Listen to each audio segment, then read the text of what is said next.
В небе появился новый объект – слабая красноватая точка. Пока ее наблюдают только астрономы, но уже к маю 2011 года ее можно будет увидеть и невооруженным глазом. Это темная планета, она же Нибиру, таинственная часть нашей Солнечной системы. Вероятность ее существования НАСА признала лишь в 1982 году, при том, что шумеры еще 5000 лет назад уже называли ее крылатым диском и утверждали, что появление Нибиру на небосклоне сулит одни неприятности. Какие именно, выяснил Александр Огородников. Может ли небо упасть на Землю? Вопрос уже не актуальный. Прогрессивное человечество ждет более грандиозного события – падения на Землю другой планеты.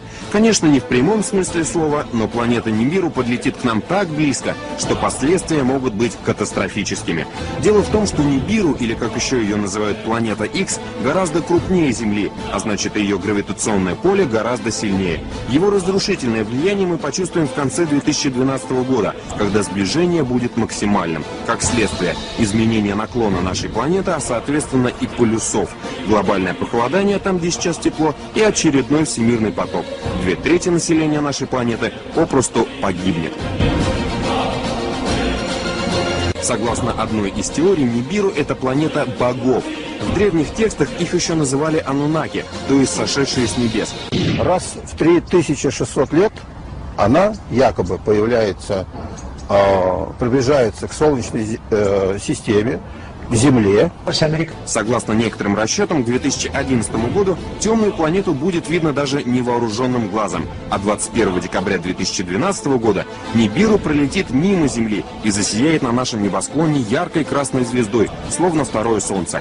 Кстати, по случайному ли совпадению или нет, но именно в этот день заканчивает... Про неї знали ще стародавні шумери. Про неї знає і НАСА. Та на уроках астрономії ви не почуєте про неї ані слова. Колись вона вже була тут. Існування невідомої планети забороняють говорити вголос. Нібіру. Ліпше запам'ятати назву цього світила, бо вона наближається. У 72-му році Джозеф Брейді з Каліфорнійського університету помітив, що якась невідома планета викликає гравітаційне безладдя орбіти комети Галлея. Розрахунки астронома показали, що вона в 5 разів масивніша за Землю. Та цю інформацію швидко прикрили, пославшись на похибки дослідницького апарату. Тривалий час дослідники НАСА замовчували відомості про Нібіру. Усю інформацію про неї суворо оберігають і не піддають розголосу. Повторення всесвітнього потопу. Це станеться, якщо Нібіру пройде над одним із полюсів. Крига розтане, і спасіння тонучих – справа рук самих потопельників. Інформацію про Нібіру і досі замовчують. Жодної програми, жодного документального фільму. НАСА не публікує результатів своїх досліджень. Та зараз мовчати вже немає сенсу. І відомості про червону планету спливають на поверхню. А в травні 2012-го її побачать усі неозброєним оком. У вересні того ж року Нібіра буде схожа на друге сонце, тільки червоного кольору. Та найгірше чекає на нас у грудні 2012-го, коли Нібіру наблизиться до Земли на ризиковану дистанцию. Небесное тело, превышающее размеры Земли в 5 раз, пройдет по орбите в опасной близости от нашей планеты. Сила его притяжения будет настолько мощной, что Земля может поменять наклон. Если это случится, то изменившаяся ось вызовет смену магнитных полюсов. И тогда на планету обрушатся невиданные силы наводнения и извержения вулкана, сметающие все на своем пути смерчи и землетрясения. Это Захарий Ситчин, знаменитый американский ученый. В 1978 году Ситчин делает сенсационное заявление. В Солнечной системе вовсе не 9 планет, как считает официальная наука, а 10. По утверждению ученого, кроме всем известных планет, существует еще одна – Нибиру. Она блуждает в космосе по невероятно вытянутой орбите и проходит через Солнечную систему раз в 3600 лет. К теории Захария Ситчина в научном сообществе отнеслись с недоверием. Астрономы не могли поверить в то, чего не видно в космическом пространстве даже в самые мощные телескопы. Однако уже в начале 80-х, после длительных математических вычислений и построения компьютерных моделей, существование планеты Нибиру было доказано. В 1982 году НАСА допустила существование большой планеты, которой впоследствии было дано название Нибиру. В 2005 году американские астрофизики заявили, что на расстоянии приблизительно в 1 световой год от Земли располагается огромное космическое тело. Но главное, На огромной скорости оно приближается к нашей планете. Небесное тело настолько темное, что ни оптические телескопы, ни другие приборы не в состоянии его увидеть. Зафиксировать загадочный космический объект ученые смогли лишь 2 года назад, когда на земную орбиту вышел новый сверхмощный инфракрасный телескоп. То, что увидели астрономы на расшифрованных снимках, сделанных с телескопа, надолго повергло их в шок. В черной пустоте космического пространства четко угадывались очертания огромной планеты. Сомнений уже не оставалось. Это Нибиру. Инфракрасный спутник, который действительно засек объект достаточно больших размеров, и ему удалось этот объект не только засечь, но и как-то зафиксировать, сфотографировать. После изучения параметров и траектории движения гигантской планеты, ученые пришли к неутешительному выводу. Нибиру больше Земли в 5 раз. Но самое страшное, через 3 года она может пролететь в нескольких сотнях километров от Земли. Находясь так близко к нашей планете, она запросто сможет сорвать с нее атмосферу. Ученые выяснили, что однажды Нибиру уже погубила другую планету. Оказалось, что 16 миллионов лет назад в нашей Солнечной системе существовала планета Фаэтон. Она располагалась между Марсом и Юпитером. Теперь на ее месте пояс астероидов. Ученые считают этот пояс не что иное, как осколки древней планеты. По словам астрофизиков, скорее всего, Нибиру столкнулась с Фаэтоном, когда она в очередной раз проходила через Солнечную систему. После такого удара планета разлетелась на куски. По словам ученых, правительство просто скрывает от человечества правду, чтобы не вызывать панику. Представители всех военных разведок мира эту информацию о том, что Нибиру может принести значительный ущерб, урон, разрушение и даже гибель жителей Земли, имеют. А не разглашается эта информация и не становится достоянием общественности только лишь потому, что НАСА и все эти структуры хотят спасти достойных представителей Земли, спасти всех, они... And we'll see it up there. It'll be closer than our satellites. A thing the size of the Rose Bowl hurtling through the air. And then it comes again in 2036, and that's when it may get interesting. The debate over just how close it'll get is sparking some serious debate between Russian scientists and American scientists. Here's a satellite picture of the thing. This is from, well, with this and, you know, this tells you nothing. But see it there? I don't know, that circly thing in the middle maybe? This was from 2004. It doesn't look very intimidating here. Both sides seem to agree that in 3 decades, the asteroid will fly very close to Earth. But Russian scientists warn that our planet's gravity could change the asteroid's path and set it on a collision course. NASA scientists say there is a minuscule, little bitty chance of that happening. 1 in 250,000. Better than winning the lotto, and somebody will. Joining us now, Michio Kaku. He's a theoretical physics professor at City University of New York, CUNY. He's also the author of Physics of the Future, and a new book coming out in about a month, and we'll tell you about that in about a month. So, good to see you. 2029, it flies by underneath the satellites. That's right. Mark it on your calendar. Friday the 13th, April 2036. Well, that's the second pass. On the second pass, right. The first pass, like you said, it comes right underneath our satellites. You can actually see it whizzing right overhead. Wow. And on the second pass, it might actually be a nation buster. It'll take out Germany. It'll take out France, England. Not England.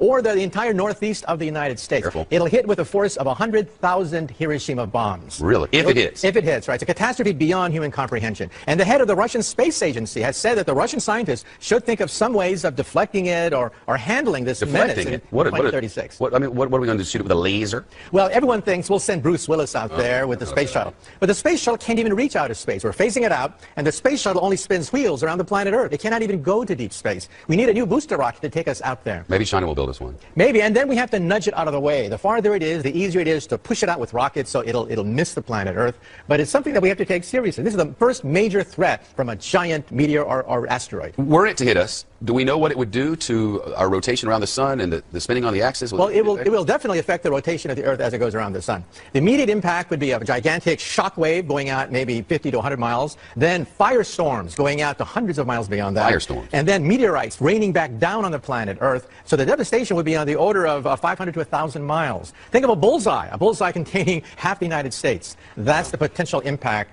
And again, it's a very tiny probability, but we're watching it very carefully. Because the thinking among some of these Russian scientists is that the first time it passes, the gravitational pull of the Earth could pull it closer, and then on the second pass in 2036, the wild card is also the atmospheric disturbances. It's going to come right to the outskirts of our own atmosphere. Friction is going to take place, and that's unpredictable. We simply don't know how it's going to react as it whizzes through the atmosphere of the Earth, and that could affect the second pass, and that's why we're keeping our fingers crossed in 2036. Two sets of fingers crossed. But isn't the world ending in 2012? The Mayan calendar seems to indicate. Well, if you look at the Mayan calendar, it actually says that it's cyclical, and we could be witnessing a rebirth. We should be celebrating then. And personally, I hope to be around in 2013. So don't sell the store, don't get divorced, don't ruin your life in 2012. All right, I'm sure some people will. News from the future. 2012 is going to be weird. It's great to see you. I'll see you in a month for that new book, right? Right, Physics of the Future, about the next 50 to 100 years. I can't wait. Interviewed 300 times. Now, here's the asteroid story. An asteroid the size of the Rose Bowl, more than 1,000 feet across, feels its way toward the Earth right now. It'll come by first in 2029, and we'll see it up there. It'll be closer than our satellites, a thing the size of the Rose Bowl hurtling through the air. And then it comes again in 2036, and that's when it may get interesting. The debate over just how close it'll get is sparking some serious debate between Russian scientists and American scientists. Here's a satellite picture of the thing. This is from, well, with this and, you know, this tells you nothing. But you see it there? I don't know. The size of the Rose Bowl, more than 1,000 feet across, feels its way toward the Earth right now. It'll come by first in 2029, and we'll see it up there. It'll be closer than our satellites, a thing the size of the Rose Bowl hurtling through the air. And then it comes again in 2036, and that's when it may get interesting. The debate over just how close it'll get is sparking some serious debate between Russian scientists and American scientists. Here's a satellite picture of the thing. This is from, well, with this and, you know, this tells you nothing. But see it there? I don't know, that circly thing in the middle maybe? This was from 2004. It doesn't look very intimidating here. Both sides seem to agree that in 3 decades, the asteroid... Really delighted that we have such a wonderful turnout on this miserable day that will mark the Yankees' win of the first game of the series.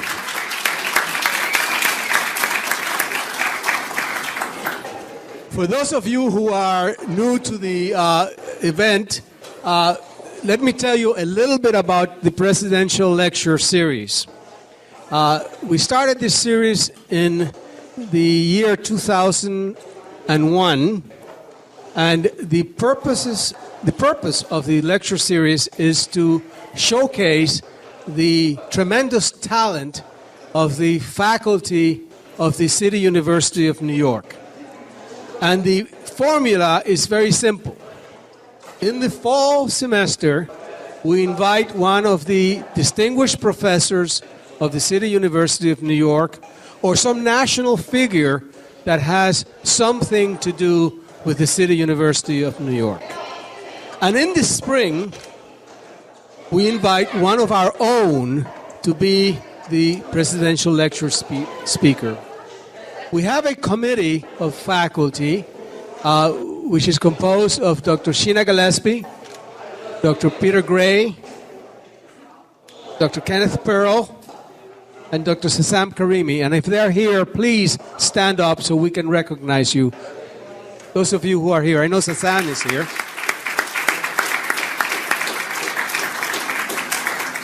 These are the individuals who bear the brunt of the consequences of asking the wrong speaker to come and speak to you. But they haven't missed yet.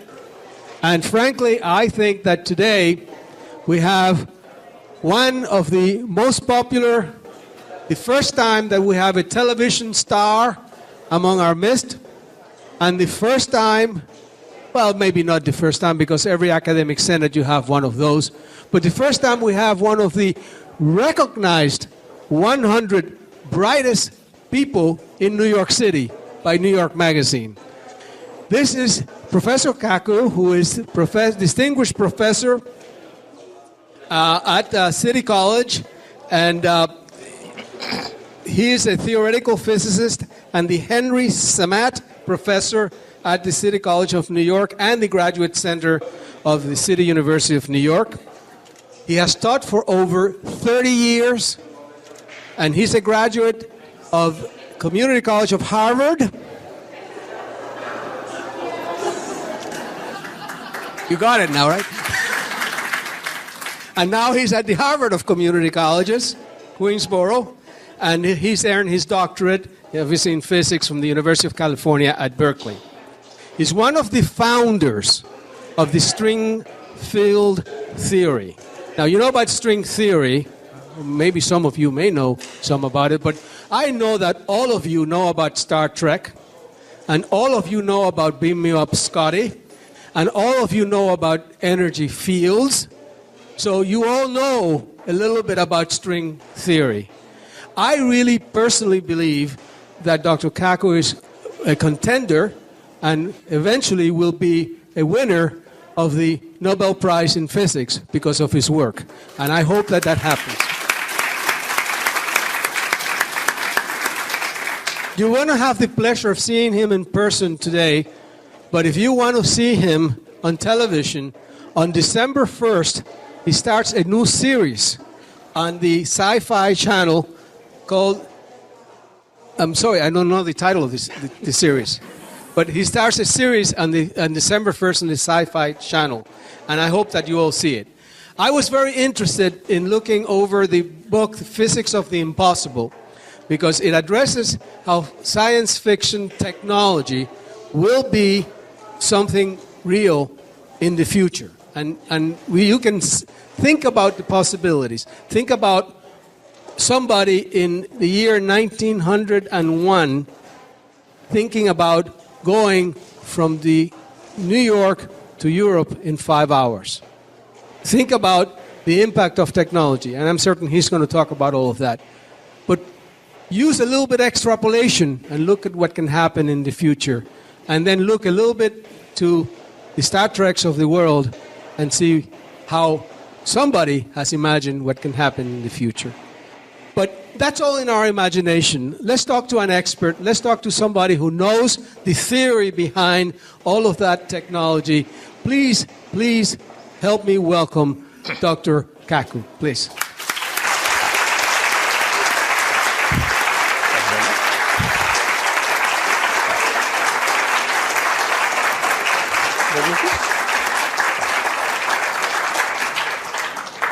Thank you very much. After such a great introduction, I can't wait to hear the speaker myself. Let me also say I have an admission to make. I have to confess that, New York Magazine voted me as one of the most 100 smartest people in New York. However, in all fairness, I have to say that Madonna also made that same list. So, how accurate could that list be? Now today I'm going to talk about the future, 20, 30, 40 years into the future. I've had the privilege to interview 300 of the world's top scientists. Now I'm a physicist. We're the ones who invented the laser. We invented the transistor. We created the electronic computer. We created television, radio, microwaves, MRI. We created the internet. We wrote the World Wide Web. And whenever we create something, we predict how our creation is going to proliferate through society. When we helped to invent the internet, one physicist made a prediction. He said that the internet will become a forum of high culture, high art, and high society. Well, today we know that 5% of the internet is pornography. But that's because teenage boys log on to the internet, not anyone here. Just wait till the grandmas and grandpas log on to the internet. Then 50% of the internet will be pornography. Let me also say that when I was just a little bit younger than you guys, I was fascinated by physics. For me, physics was the way to go. So when I was in high school, I went into my mom and I said, "Mom, can I have permission to build an atom smasher in the garage? A 2.3 million electron volt electron particle accelerator." And my mom looked at me and said, "Sure, why not? And don't forget to take out the garbage."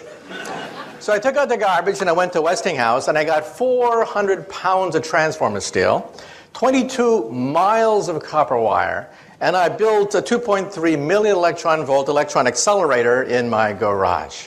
The magnetic field was 10,000 Gauss. If you walked by the magnets, it was powerful enough to pull the fillings out of your teeth if you got too close to my magnets. Finally, it was ready. I plugged it into the wall socket. It consumed 6 kilowatts of raw electrical power. I can hear the crackling of all the capacitors. And then I heard this pop, pop, pop sound, and the whole house was plunged in darkness. I had blown out every single fuse in the house. My poor mom, You know, she'd come home from a hard day's work, the lights would flicker and die. And then she'd say, where's the fuse box? And then she'd say, why couldn't I have a son who plays baseball? Maybe if I buy him a basketball. And for God's sake, why does he have to build these machines in the garage? And hey, why can't he find a nice Japanese girlfriend? I mean, why does he build these machines in the garage? Well, that machine got me into Harvard and began my career as a physicist. So today, I'm going to give you a guided tour of the future. However, there's a danger that sometimes we physicists know too much. Let me tell you a story and then I'll begin. Over 200 years ago, we had the great French Revolution. And one day there were three gentlemen about to lose their head to the guillotine. There was a priest, a lawyer, and a theoretical physicist, just like me, about to have our heads cut off. Well, they put the priest's head on the chopping block. And they asked him, do you have any last words before we cut your priestly head off? And the priest said, yes, yes. He said, God from above, he shall certainly set me free. Well, all eyes were on the blade. They raised the blade.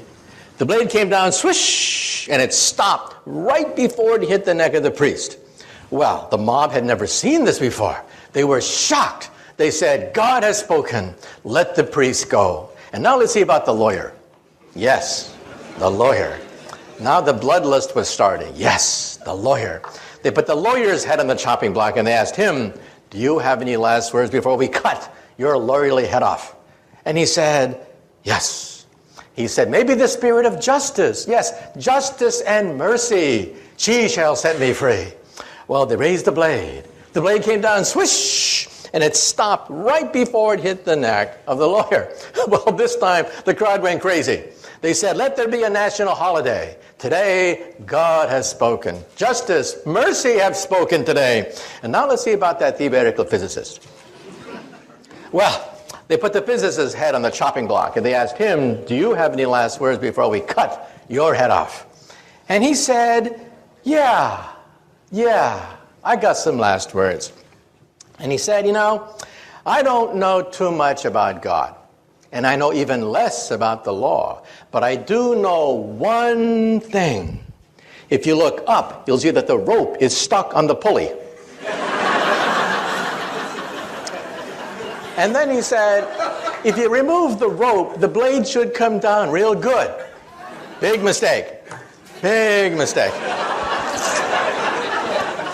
Well, the rope came down, the blade came down, and the poor physicist's head came down. And the moral of the story is, sometimes we physicists have to know when to keep our mouths shut, okay? But nonetheless, let me give you a guided tour through the future. Because I've had a chance to interview over 300 of the world's top scientists. These are the people inventing the future. First of all, let me say that if you get cable television, you get the Science Channel. On the Science Channel, starting December 1st, as it was mentioned, my book, Physics of the Impossible, is going to be appearing as a weekly TV series that I'll be hosting. Watch for it December 1st, every week after that. They call it Sci-Fi Science, Physics of the Impossible. So let's talk about that. First of all, how do we scientists know what's going to happen 10, 20 years in the future? How can we be so confident? Well, first of all, this is Moore's Law. On a log chart, you see that computer power doubles every 18 months. Now, what does that mean? This means that when you get a birthday card in the mail, you open it up, and there's a chip in it. And the chip sings, "Happy birthday to you." Well, that chip has more computer power than all the Allied forces of 1945. Hitler, Eisenhower, Churchill would have killed to get that chip. And what do you do with that chip? You throw it away in the garbage. Or look at this chart. You'll see that way back in the 1960s, NASA had almost no computer power. Your cell phone today, one cell phone today, has more computer power, according to this chart, than all of NASA when they put 2 men on the moon. This means that if cars obeyed Moore's Law, cars today would cost 10 cents. This means that when you park the car, you wouldn't even bother to put a quarter in the meter. The meter costs more than the car. So you wouldn't have to just park the car and walk away from it. So what does this mean? This means that by 2020, computer chips will cost about a penny. That's the cost of scrap paper. So we now know the future of the computer. The future of the computer will be everywhere and nowhere, hidden in the walls, hidden in the fabric of our life, just like electricity is, everywhere and nowhere. And this is the internet. We wrote the World Wide Web. The World Wide Web was written by a physicist to keep track of subatomic particles. And you can see here that the internet corresponds to prosperity. Where there is the internet, there's prosperity, there's commerce, science, finance. Where there's no internet, there's poverty. So one thing that we physicists do is we create something and then we simply give it away for free. So how will you communicate with the internet in the future? These are glasses that have full internet capability. You can download any website, any movie, do emails from these things, and they will also recognize people's faces. How many times have you bumped into somebody on the street and you say to yourself, who is this person? Jim, John, Jake, I know this person. In the future, your glasses will say, it's Jim, stupid, remember? You met him last week. Do you want to see his entire biography for you in your glasses? And let's say you're at a cocktail party. You're looking for a job, and you don't know who the heavy hitters are. In the future, you will know exactly who to suck up to at any cocktail party. Well, let's say you don't want to look like a refugee from Star Trek. In the future, glasses will be fashionable with full internet capability. They can be flashed directly into the retina of your eye. They can be flashed right onto the screen of your glasses or used as like a jeweler's lens as an attachment to your glasses. Fashion models will be wearing these things. Young people will demand to have full internet capability. Any video, any movie, any website, any music, downloaded via your glasses. Now you may say to yourself, wait a minute. Maybe I don't wear glasses. No problem. In the future, they'll be in your contact lenses. These are internet contact lenses that we physicists are trying to build. Imagine taking a final examination. Ha! Immediately the light bulbs begin to flash, right? Think of taking a final examination. You realize that in the future, professors are going to have to throw out their final exam because you can't simply record memorization on a final exam anymore. You'll have to convey concepts, principles, rather than memorizing the names of the crystals or the shapes of the minerals or whatever. Imagine full internet capability in your glasses. Well, we physicists are working on this even as we speak. Imagine, for example, going to a foreign country. You bump into somebody and they start to talk to you in a foreign language. No problem. In the future, you will see subtitles. Subtitles of a foreign language in your contact lens. And let's say you visit the ruins of Rome. It's such a big disappointment. You read about the great Roman Empire, and then you see all that's left, almost nothing left of the empire. You go to the Roman Forum, and you only use imagination, thinking of Julius Caesar and Mark Antony at the Roman Forum. No problem. Your contact lens will recreate the full animation of the height of the Roman Empire as you walk through the ruins. This is called augmented reality, not virtual reality, a mixture of reality with animation, with subtitles, with translations. Let's say you're driving a car. Your contact lens will give you exactly how fast you're moving, how much gas you have, and will even point out landmarks as you are driving. GPS, all of that, without ever having to leave the steering wheel of your car. So this is what happens with Moore's Law. That computer chips will cost a penny. Like electricity, they'll be everywhere and nowhere. When you walk into a room today, what do? You look for the light switch, right? The first thing you do is you look for the light switch. You assume the walls have electricity, even though it's invisible. In the future, when you walk into the room, the first thing you will do is look for the internet portal. You will assume the room is intelligent. So this is your cell phone of the future.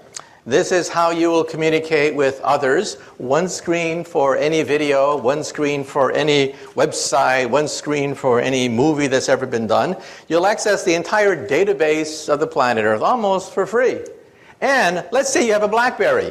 You know how tiny that BlackBerry's a typewriter is? Well, in the future, we'll have e-paper. You'll simply scroll out paper, which is intelligent, and you'll type on that sheet of paper. So your cell phone is an entire PC. In fact, it has more power than a supercomputer of today. In fact, wallpaper will be so cheap that when you put up wallpaper, it'll be intelligent. Wallpaper will be as intelligent as your computer today. This is your living room of the future. This is how you will communicate with people. Let's say you're on a college campus, and let's say it's Friday night, and you do not have a date. We all know what you do. You get stone drunk. In the future, you'll go up to the wall screen, and you'll say, "Mirror, mirror on the wall, who's available tonight?" The wall screen will then contact all the other wall screens that are out there. The wall screen knows exactly the kind of person you like, physical characteristics, age, whatever, and hook you up to whoever else is looking at their magic mirror and saying, "Mirror, mirror on the wall." Then you'll go out and have some fun, come back to your apartment, and then you want to see a movie. So you'll say to the wall screen, "Mirror, mirror on the wall, we want to see Casablanca, except remove Humphrey Bogart's face and put my face instead. And remove Ingrid Bergman's face and put my date's face instead." Now, some people are a little bit afraid of this, but realize that when the internet was first created by we physicists, it was male, it was hierarchical, it was to dominate over the Soviet Union. Why did the Pentagon give us millions of dollars to create the internet? It wasn't so that you could email your friends. That's not why we physicists created the internet. It was created to dominate a nuclear war with Russia so we can communicate and rebuild America after New York City is in ruins, Los Angeles, Chicago are vaporized. That's how we're going to recreate America after World War III. Today, the internet is female. 51% of the users of the internet are women, and they use it to touch people. That's what it's all about. Technology looks frightening when you don't know it. But then you realize the whole purpose of the technology is to be female, to touch people, make contact with people. So the internet has flipped from being a war-fighting device to be a device that allows you to communicate to all your friends. That dog, for example, on the left, is a cyber dog. It doesn't really exist. It babysits your kids, runs, barks. That dog does everything except pee on your carpet. Let's say it's Thanksgiving time and you're lonely because one son's in Australia, another one's in Russia. We're putting chips everywhere. Chips are going into toys now. Toys are becoming intelligent. This is causing a problem for the English language. A contradiction in terms called smart Barbie dolls. Another contradiction in terms is Microsoft Works. That is also a contradiction in terms. So again, any technology looks frightening when you first see it, and then you realize, hey, the whole purpose of this technology is to touch someone, to reach out and to touch people. This is your office of the future. Today, of course, your office is built around the PC, but why should that be? The PC of the future will disappear.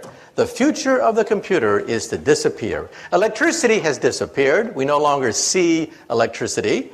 Intelligence will also disappear into the fabric of our lives. These are scrap computers. This is your office of the future. You'll scribble on a sheet that has full word processing capability, paint capability, and then you'll throw it away. And as you go from room to room, your files move with you. Your files are more important than the computer. The computer only costs a few pennies, after all. In fact, when you go shopping, today you have a barcode whenever you buy something. In the future, instead of having a barcode, it'll have a chip. The chip will cost less than the barcode of the future. And so this is how you will move from office to car, car to home, home to office. The software follows you seamlessly everywhere you go. This is your cubicle of the future. This is how you will operate. And like I said before, if you don't like to be in a cubicle, you just talk to the wallpaper. The wallpaper is fully intelligent with a screen, what have you. This is the car of the future. I had a chance to drive this car. This car has no driver. It is a driverless car. These cars have now driven hundreds of miles in the Mojave Desert without a driver. GPS is the secret to allow this car to drive. And for the Discovery Channel, they put me in the driver's seat. I started to drive the car, and then I went like this. Try to drive like this next time. This means that traffic accidents could disappear from the English language. Traffic jams, traffic accidents could disappear as the cars literally drive themselves. And let's talk about health. Health is going to be turned upside down. First of all, when you go to the doctor, your doctor will be in your toilet. You'll go to the doctor 3 times a day. The doctor will analyze your body fluids, and it will tell you that you eat too much animal fat, too much salt, too much sugar in your diet. Isn't the future wonderful? Even your toilet will tell you that you have an unhealthy diet. Well, ladies and gentlemen, this could be the cure for cancer. Because today, if you feel something in your breast, it's too late. It's really too late. You have 10 billion cancer cells growing inside your breast. Surgery is required almost immediately. In the future, when you go to the toilet, your toilet will analyze proteins emitted from cancer colonies of maybe 100 cancer cells, not 10 billion, but 100, and tell you, oh, by the way, you'll have breast cancer in 10 years. Well, watch out, but no rush. And there'll be chips scattered throughout your bathroom, which will analyze DNA. How do we know this? Because my friends are building these chips. They're called DNA chips. Chips that allow you to scan DNA within a matter of minutes. So even as you're going to the bathroom, combing your hair, what have you, your bathroom is giving you a complete medical examination. And we now know that DNA is computer tape. Instead of zeros and ones, zeros and ones, zeros and ones, we have ATCG, ATCG. And we can read computer tape just like we read DNA. So how will we do it? Every time you blow in a glass, you leave DNA there. It will sample the DNA and scan for all your genes. I had my genome scanned. Most of my genes have been scanned, put on a CD-ROM, which I then showed to the camera. Realize that you will have this very soon. To have all your genes read today costs $50,000. Within a few years, it'll be down to $1,000. And perhaps in 10 years, it'll be maybe $100. This is your owner's manual. In your home, you have an owner's manual for your VCR, your iPod, your computer, your TV set. You have an owner's manual for everything except one thing, your body. This will be your owner's manual. In fact, when they scanned my DNA, they even told me where my ancestors came from 20,000 years ago. So I now know my family lineage out to 20,000 years. So what will it be like to go to the doctor's office? We will not only scan your DNA. If we find something wrong with an organ, we will replace it and grow another one. This is an ear, except it's made out of plastic. Plastic sponge that dissolves with time. We take some cells from your ears, seed it into this ear, and it grows. It grows, leaving a perfect ear. Then the plastic dissolves with time because it is biodegradable. Here's bone on the left, ears on the right.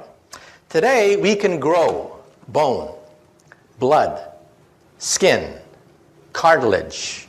We can grow noses, ears, blood vessels, heart valves. The first bladder was grown 3 years ago. The first windpipe was grown just a few months ago.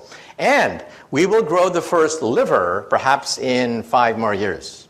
So for you alcoholics in the audience, there's hope. If you can hold on for 5 more years, you may be able to have your own liver. So let's now have the first DVD where we're now going to go into the hospital of the future. What it will be like if we can grow organs by seeding it with cells. What will it be like if surgery is done in 3 dimensions? So let's have the first video from the Discovery Channel, a program that I hosted called 2057. 50 years from now.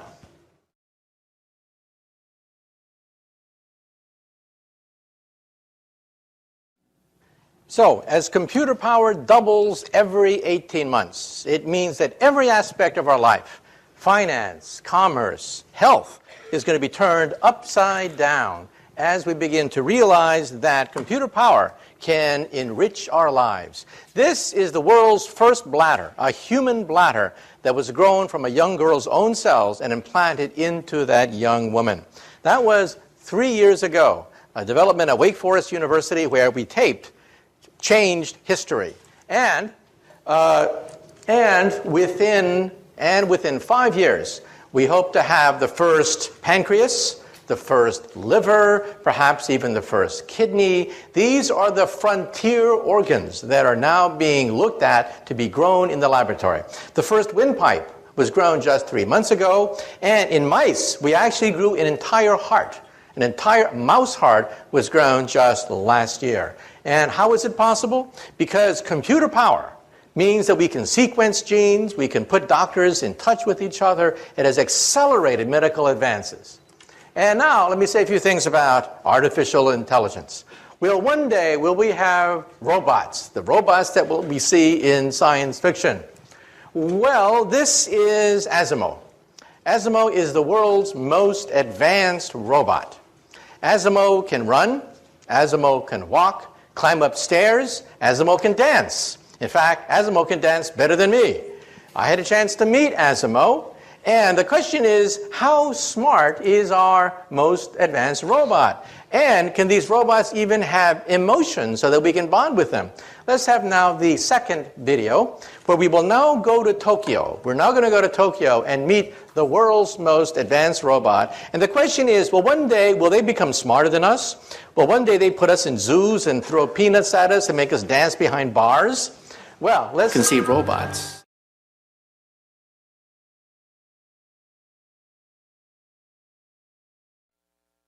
The question is, how smart are our robots? Well, one day, will they be smarter than us and put us in zoos? Well, first of all, here's the governor of California in a very bad mood. So, well, one day, will we have to deal with mad governors? Well, let's take a look at Asimo. You saw Asimo, the world's most advanced robot. How smart is Asimo? Well, let me tell you. Asimo is as smart as a cockroach, a retarded cockroach, a stupid, lobotomized, retarded cockroach. Asimo takes about 6 hours to walk across the room. Every movement pre-programmed. That scene that you saw took 3 hours.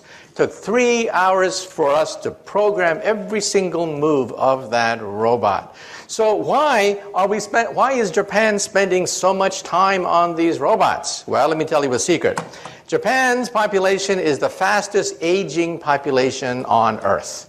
They have very few young people. They have a lot of old people. These are future robot nurses. That's why Japan is spending so much money building robots. That's the future of nursing, not the future of human intelligence. However, in the coming decades, as robots get smarter, perhaps they'll be as smart as a mouse, eventually as smart as a dog or a cat, and then decades after that, maybe as smart as a monkey. At that point, I think we should put a chip in their brain to shut them off if they start to get murderous thoughts. But that's not for a while. That's decades into the future. We'll have plenty of warning. Plenty of warning. And in fact, for the Science Channel special that I'm hosting on December 1st, we went to all the world's leading artificial intelligence laboratory. And you can see how primitive our robots really are. Well, let's say a few more things that we discuss in the Science Channel documentary. Invisibility. Believe it or not, we physicists believe that invisibility is possible. We flew down to Duke University, and we filmed the world's first microwave invisibility device. It'll make an object invisible to microwaves, and we went to Berkeley, where they can actually now do it for visible light. Now, there is a problem. If you are inside an invisibility cloak, you cannot see outside. It's only a one-way trip. Therefore, if you are inside the invisibility cloak, you need to punch 2 eyeballs so you can see outside. So from the outside, you see 2 floating eyeballs, or here, a floating head.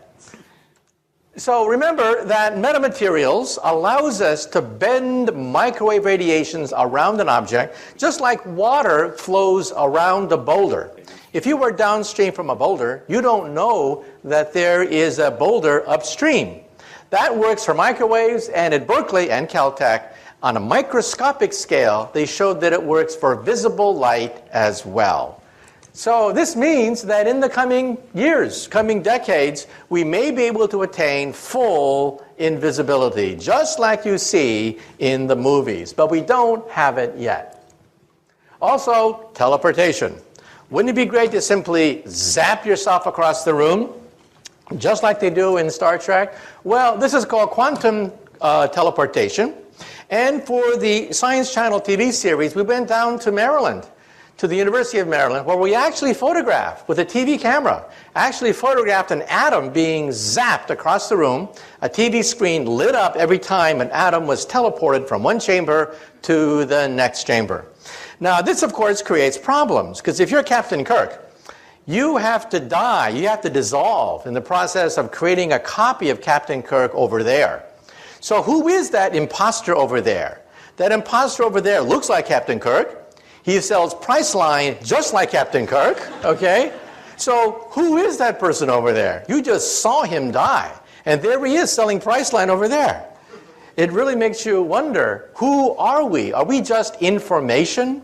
That information can be zapped from one place to another? And believe it or not, telepathy is coming faster than you think. We taped this again for the Science Channel special, 12 episodes, 30 minutes apiece, starting December 1st. Here's how it works. This is Brown University, where we have a stroke victim on the lower right. He is paralyzed. He cannot move. He cannot communicate with his loved ones. He is a quadriplegic, a stroke victim. On the upper left is a chip. They put the chip in his brain, shown on the lower left. You can see the dot where the chip is placed. You hook up that chip to a laptop. That person, who is now totally paralyzed, can now read emails, surf the web, answer emails, do crossword puzzles, do everything you can do on a computer, except this person happens to be paralyzed. This means that in the future, you may want to simply communicate with the web by thinking about it. We can also use this technology, by the way. This is how it works, by the way. He's allowed to see the laptop. You see the connection on the right. An electrode that connects to a laptop computer, the world's first direct link between the human mind and a computer. And also in Japan, they have very tediously mapped images of the brain onto an MRI scan and had a computer recognize them. We can actually see the outlines now, the decoded outlines of an object that you are looking at with your eyeballs. This means that when you are asleep and are dreaming, we may be able to photograph some of the dreams that you have. This has already been done at Kyoto University, not with dreams, but with a person looking at an object. A computer decodes the images on an MRI scan. We can now recognize, the first thing that was done was a horseshoe. You can actually see the horseshoe, the person's horseshoe that he's looking at via an MRI scan. But in the article, it says that the next target is dreams. Maybe one day we'll be able to record your dreams. This is how it looks like. You have to put this thing on top of your head, but in the future, it may be invisible. It may be painless and invisible, and you'll be able to surf the web all by yourself. Also, we should also point out that we can actually use this for a lie detector test. When you tell a lie, your brain scan lights up like a Christmas tree. That's because first, you have to know the truth. Second, you have to create the lie. Third, you have to create the cover-up of the lie. And fourth, you have to analyze the consistency of the cover-up with all the other lies you've been telling all these years. That's a lot of brain power. And you can actually see that on an MRI scan. Now let me say a few things about the far future. So far, everything I've talked about is the near future. We're talking about 10, 20, 50 years in the future. Now let's look even farther. We went to NASA, and we visited the scientists who dream of one day building a starship. This, of course, is far beyond anything we can muster with today's technology. However, we actually interviewed scientists who believe that it may be possible to bend the fabric of space and time so that we can leap forwards across enormous distances, perhaps using Einstein's theory. This is a black hole. Black holes are not science fiction anymore. We photographed the accretion disk of black holes. This black hole lies at the center of a gigantic galaxy, NGC 4258. That dot you see at the very center is about 1 light year across. In the inside of the dot is a raging black hole. In fact, if you want to see a black hole tonight, go outside, look in the direction of Sagittarius. That is the center of the Milky Way galaxy. There's a black hole there, which in some sense lies at the center of our galaxy. So kids ask the question, if the moon goes around the Earth goes around the sun, then what does the sun go around? Well, we know the answer to that. The sun goes around a black hole in the constellation Sagittarius at the center of the Milky Way galaxy. Now, if you look at that black hole, it's rather disappointing. Dust clouds obscure the galactic nuclei. If you could somehow remove the dust clouds, then you would see a fireball rise every night, perhaps rivaling the moon in brightness, with a raging black hole at the center. Unfortunately, dust clouds prevent us from seeing this huge fireball that by rights should be illuminating the night sky. And if you have wormholes, perhaps one day you may be able to even bend the fabric of time itself. This, of course, takes us into science fiction, but actually we do have a theory of time travel. Now, some of you may say to yourself, well, you know, I've seen these time travel movies. I know what happens if you go backwards in time and meet your teenage mother before you're born, and your teenage mother falls in love with you. Well, you're in deep doo-doo if your teenage mother just fell in love with you before you are born. Now, if you think you're so smart, let me give you the mother of all time travel stories and see whether you can figure this out. Let's see whether you're smart enough to figure this one out. The year is 1945. A stranger comes in from the darkness carrying a baby girl that he leaves at an orphanage. Well, the nuns find this baby girl. They don't know where the baby girl came from, so the nuns call her Jane. And Jane grows up as an orphan, wondering, who is my mother? Who is my father? Well, when Jane is 17 years old, she's a beautiful young woman, and then she has her first boyfriend. A drifter comes drifting into her life, but it was not meant to be. They quarrel. She argues with her boyfriend, and it's a very sad story. First, she finds out that she's pregnant. Her boyfriend has left her. She's abandoned and pregnant. She's rushed to the hospital 9 months later. She delivers a beautiful baby girl, but somebody that night breaks open the window of the hospital, kidnaps Jane's baby girl, and leaves in the darkness. Well, it's even worse than this. Jane is bleeding very rapidly. She's going to die. The doctors have to perform an emergency experimental operation. They have to change Jane into Jim. Well, Jim wakes up the next day with this huge headache, and he's told the bad news. First, the boyfriend left her pregnant, somebody stole her baby, and now she's not even Jane anymore. She's Jim. Well, Jim grows up and becomes a barroom drunk. Every time someone says, "Who are you, Jim? Where did you come from? Who was your mother or your father?" Well, finally, Jim one day is once again stone drunk at the bottom of a bar after a bar fight. But the bartender comes up to him and says, Jim, wake up. You see, I'm not really a bartender. I'm a time traveler. Come into my machine and let us find out who is this Jim/Jane. So they go back, way back into the past. So poor Jim, he doesn't quite know where he is in the past. But suddenly, he meets this beautiful 17-year-old girl. And it's love at first sight. But you know, it was not meant to be. They quarrel. And then Jim finds out that his girlfriend is pregnant. And then Jim says to himself, oh my God, history's repeating itself. This happened to me. Well, I'm going to make sure that my baby gets the best education possible. That night, 9 months later, Jim goes to the hospital, breaks open the window, kidnaps his own precious baby girl. And then Jim and his baby girl go back into the time machine. Again, back, way back into the past, until it is 1945. It is a dark and stormy night. Jim comes in from the darkness carrying his precious of this orphanage. Well, Jim finally gets it together. Jim says, I don't want to be a drunk all my life. I'm going to join the Time Travelers Corps. So Jim has many heroic exploits in the annals of time. Now Jim is an old man. He says to himself, I've had a good life, but I want one final mission. For my last mission in time, I'm going to go backwards in time, put on a wig, to impersonate a bartender, to meet a certain barroom drunk who just got into a fist fight because someone said, who are you, Jim? Who is your mother? Your father? Now for 10 points, who can tell me? Who is Jim's mother? Father, son, daughter, granddaughter, grandfather, great-great-grandfather, in the back. Yeah, Jane is a family tree unto herself.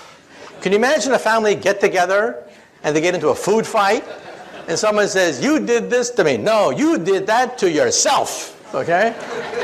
Well, we physicists think about this. This is a wormhole. This is what I do professionally. I work in something called string theory. I'm the co-founder of string field theory. And we think that perhaps the fabric of space and time can be bent. In which case, perhaps you just may be able to go backwards in time. However, the energy necessary for this is the energy of a black hole. So this is not for us anytime soon.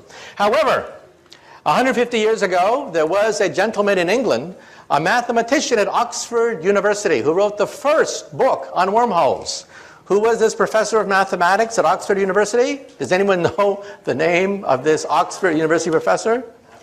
His name was Professor Charles Dodson. He could not write under his real name because he was an Oxford professor. So what did he create? A pseudonym, Lewis Carroll. This is the world's first representation of a wormhole in the English language, written by a distinguished professor of mathematics at Oxford University who wrote under a pen name, Lewis Carroll. In fact, Queen Victoria was so enchanted by Alice in Wonderland that she wrote Professor Dodson a letter. Queen Victoria said, please, please, please, give me your next book, which he did. It was a treatise on higher mathematics that he sent to Queen Victoria, okay? So now let's say a few things. Some people say that, well, if this is for the future, let's talk about the future, far future. When we physicists look in outer space, we don't look for little green men. When we look in outer space, we look for type 1, type 2, and type 3 civilizations. A type 1 civilization has the power of an entire planet. They are a planetary civilization. They harness the weather. They can play with thunderstorms. They play with hurricanes and volcanoes. That's type 1. Type 2 is stellar. They consume the power of a star, like the Federation of Planets on Star Trek. Star Trek would be a very typical type 2 civilization. Type 3 controls the power of an entire galaxy, like the Empire of Empire Strikes Back. Once they had William Shatner on StarTrek.com, and he was answering all the questions of the Trekkies. The Trekkies would ask William Shatner questions like, what is the fourth dimension? What is antimatter? What is a black hole? And William Shatner was getting more and more frustrated. The people at StarTrek.com said, finally he got so frustrated he pounded on the desk and he said, damn it, I'm an actor. I know nothing about Star Trek. About the fourth dimension, antimatter. Get a physicist. Ask me about Priceline. Anything. So they had me on later, and I had to answer all the questions of a Trekkie. Well, Star Trek is a type 2 civilization. They can barely harness the power of a star. This is type 1. A type 1 civilization is planetary. In about 100 years, we will be a type 1 civilization. What are we today? We are type 0. We don't even rate on this scale. We get our energy from dead plants, oil and coal. This is type 2. Type 2 is stellar. They control the power of a star. They are immortal. Nothing known to science can destroy a type 2 civilization. Even if their mother's star goes supernova, they can simply leave or just move the planet. And this is type 3, where they can actually play with black holes.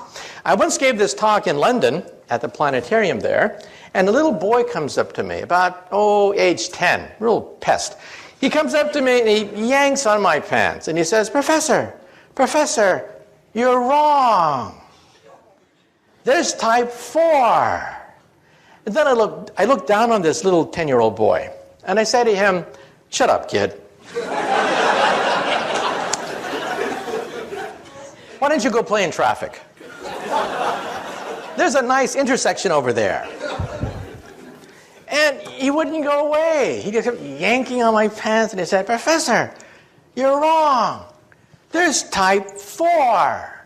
And I said, look, kid, there are planets, stars, and galaxies. That's it. So any advanced civilization would have to be planetary, stellar, or galactic. And he insisted, you're wrong. There's the power of the continuum. Now, any Star Trek fans out there? What civilization harnesses the power of the continuum? The cube. Very good. Now, if you did not understand what just transpired, get with the program. Get with the program, okay? It's on every Tuesday night. Get with the program, for God's sake, okay? So one day, will we be able to harness this fantastic power, the power of the 11th dimension? This is my domain. This is what I work on. I work on string theory. We're going to begin to test the string theory starting next month. Watch for it. End of November, beginning December, they're going to crank up the biggest machine of science ever created, the Large Hadron Collider. And we're going to be able to test the periphery of this theory starting next month outside Geneva, Switzerland. It'll take years, of course, to analyze the data. However, let me also say that when we look at the Earth from outer space, we see that the Earth sits in this gigantic bubble. You see, our Earth also radiates. We radiate radio and television for 50 years. Surrounding the Earth, there is a sphere, 50 light years in radius, expanding at the speed of television, containing our finest cultural archives, the noblest achievements of the human creative spirit, like I Love Lucy, Leave It to Beaver, and now joined by the immortal classics, Beavis and Butthead, Part 2, and Dumb and Dumber Part 2. And any star within 50 light years of the Earth will pick up our cultural emissions, and they'll be convinced there is no intelligent life on the Earth. So anyway, let me now wind up. A few years ago, I spoke at the Einstein Centennial, a great honor, but my favorite Einstein joke is as follows. When Einstein was an old man, he was tired of giving the same talk over and over again. So one day his chauffeur came up to him and he said, Professor, I'm a chauffeur, but I'm actually a part-time actor. I've memorized your talk. I've heard it so often. I've memorized it. So why don't we switch places? I will put on a mustache and a wig, and I'll be the great Einstein, and you can be my chauffeur and take a break. Well, Einstein loved the joke, so they switched places. So the chauffeur gave these talks all over the world, these fantastic talks with all the theatrical flourishes. Well, one day, a mathematician in the back asked a very difficult question. And then Einstein thought, oh, the game is up. But then the chauffeur said, that question is so elementary that even my chauffeur here can answer it for you. Okay, thank you very much. Thank you very much. It's been a great audience. Thank you. Thank you. Oh, yeah, thank you, question. A few questions.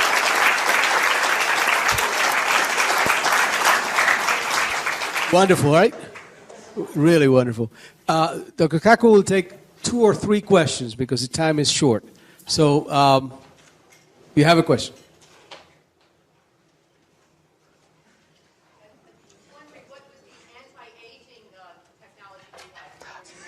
Okay. Let me say 2 things. I have a whole chapter in my book, Visions, about the aging process.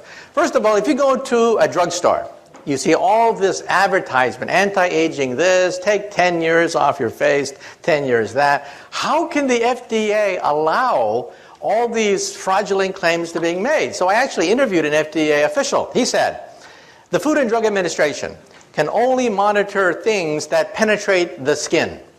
Medicines that penetrate the skin. Anything that does not penetrate the skin, they cannot monitor. But then, if it doesn't penetrate the skin, it doesn't work. So in other words, you can only lie through your teeth as long as it doesn't work. Let me repeat that again. According to federal law, you can make any statement you want about take life, take 10 years off your face, whatever, anything you want, as long as it doesn't penetrate the skin, as long as it doesn't work. Now, let me tell you the science. We went to MIT and we interviewed the discoverer of a rather important gene that's creating headlines. Oprah Winfrey devoted a show to it, 60 Minutes devoted to a show to it. It's called SIR2. It is a gene and a protein that seems to mimic caloric restriction. Now, there is one and only one way of multiplying the lifespan of an organism, all the way from yeast cells, spiders, insects, mice, rabbits, dogs, cats, monkeys were analyzed, and the results came out front page of the New York Times about 2 months ago. If you starve yourself and consume 30% less calories, you live 30% longer. Now, how many of us want to starve ourselves? But the genetic mechanism of that is gradually being worked out. It turns out that the human body, or any organism, has two choices. One is, if you undergo famine, you have to hunker down, eat less, lower metabolism, and just ride out the famine. The other one is consume all you want and have children. So a body has two choices. Animals mostly suffer famine. Famine is a normal state of most animals. So animals do this all the time. They hunker down, eat less, reduce metabolism, and ride out the period of famine until they can gorge themselves and have children. Well, you found the gene, SIR2, which actually mimics that behavior without having to starve yourself. Now, is it the fountain of youth? I interviewed the guy who discovered it, and he said, no. Don't believe the hype. However, he said, once we do find the fountain of youth, it may be part of it. So the point I'm raising is we're now working out the genetics of the aging process. Did you know, for example, that some animals don't die? Crocodiles, alligators, flounders, they just keep getting larger. They don't die at all. They're just as vigorous at 70 as they are at 5. So how come your textbook says that the crocodiles die at age 70? That's because the zookeeper died at age 70, okay? Crocodiles just keep on going. They have no known finite lifespan. They simply get bigger. So in the animal kingdom, you know, it's not necessary to die or age. They just keep getting bigger. That's why you don't see gigantic crocodiles, is because they die of starvation, accidents, or disease. But they have no finite lifespan. So it's not necessary to die. They're just as vigorous with no aging. So the short thing of it is, A, it's still a long ways to go. However, B, we scientists are now seriously looking at the possibility of retarding the aging process. We do not, I repeat, not have the fountain of youth. However, as one scientist said, I regret the fact that my generation may be the last generation to die. Well, I think that's an exaggeration. I think people will be dying for quite a while into the future. But it does mean that real progress is being made in the aging process, which is something I could not have said a few years ago. How about you? Your desire to prove Einstein's theory correct. How close are you? Well, we want to go beyond Einstein, because Einstein's theory breaks down at the center of a black hole and at the instant of creation. Einstein's theory makes no sense whatsoever. We need a higher theory. The only higher theory which includes the quantum theory and Einstein's theory is string theory. It is the only game in town. Some people say, well, if I don't like string theory, give me an alternative. And the answer is, there is none. It is the only game in town. You either work on string theory or you just work in the wilderness. So next month, we're going to begin to crank up the Large Hadron Collider. Now, the Large Hadron Collider will not eat up the Earth, as some people claim, because every day, cosmic rays from Mother Nature, rains radiation on the Earth more powerful than anything we can create with this pea shooter called the Large Hadron Collider. So we're going to begin to test the periphery of the theory. The theory itself is too difficult to test directly, but we hope to find indirect proofs by looking for what are called sparticles. Sparticles are superparticles, a new class of particles that we hope to create with the Large Hadron Collider. And again, it'll take a few years to analyze the data, but the machine will be cranked up next month. By the way, I just spoke in Texas last month, and the people in Texas know that they had the super collider to be built outside Dallas, Texas. The super collider was to be 3 times bigger than the Switzerland machine. So how come it's not based in the United States? How come we have this brain drain to Switzerland? Well, it's because in 1993, there were cost overruns on the super collider, and in the last day of hearings, a congressman asked the physicists in the last day of hearings, quote, "Will we find God with your machine?" On the last day of hearings. Everything hinged on this one answer. So the poor professor of physics said, "We will find the Higgs boson." At that point, you could hear all the jaws hit the floor of Congress. $11 billion for another goddamn subatomic particle. The vote was taken the next day, and our machine was canceled. And that's why we have this brain drain to Switzerland right now. Since then, we physicists have been replaying that question over and over and over again in our minds. How should we have answered that question? Well, I would have said this. I would have said God, by whatever signs or symbols you ascribe to the deity. This machine will take us as humanly possible to his or her greatest creation, Genesis. This is a Genesis machine. It'll recreate on a tiny scale the most momentous event in the history of our universe, its birth. Instead, we said Higgs boson, and our machine was canceled. I should hope that the next time we get asked that question, we think about the answer a little bit more. Okay, one last question. Last question. About right there. I'm curious about ethics, and I wonder if, you seem like a really smart person, but some of that technology you described at the beginning in the hands of some not so intelligent people seems like you can set up a big brother situation very quickly, like the doctor in my toilet. Okay, first of all, when people ask about 1984, I had a chance to go back to 1984, rereading it again when I was writing my book, Visions. And I realized something. The internet could have been a device like what happened in 1984. A device which monitors everything, knows everything. However, an event happened, and that is the Soviet Union broke up. The internet was a war-fighting machine. Secret, for the most part, devised by military scientists, used by physicists like myself. But after the breakup of the Soviet Union, the National Science Foundation did something rather momentous.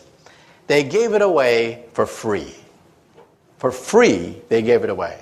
Today, it is impossible to recreate 1984 because the internet is everywhere. If the President of the United States were to try to ban the internet, the reaction would be laughter.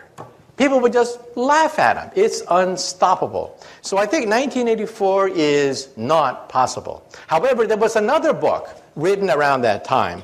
And that other book was called Brave New World by Aldous Huxley. That's a book that we really do have to worry about, because in that book was set 600 years in the future. In that book, they have cloning. In that book, they have drugs everywhere. In that book, they have the stratification of the human species. In that book, well, we have about 80% of that book today. Forget 600 years in the future. Welcome to the Brave New World. So we do have to worry about some of the ethical questions raised in Brave New World. But as far as the problem of computers, the problem is not Big Brother. The problem is Little Brother. Every nosy busybody can get on the internet and finds all sorts of information on you. And in the future, if someone wants to find out about who you are, they'll go to your barbershop and get some of your hair follicles and sequence your entire genome. This means that the National Enquirer, instead of getting photographs of Brad Pitt, will have his entire genome read by getting some of his, his hair, and it's going to create a huge problem of genetic privacy. Today, if you have a matchmaker, one of the principal purposes of a matchmaker is to look for hidden diseases inside your family tree. Well, in the future, all a matchmaker has to do is go to your barbershop and can find all sorts of genetic diseases inside your family tree. So genetic privacy is going to be a problem because DNA sequencing is so advanced, and it only costs a few $100 to analyze every single gene in your body. Okay, well, thank you very much. Thank you very much. It's been a great crowd. Thank you. Thank you.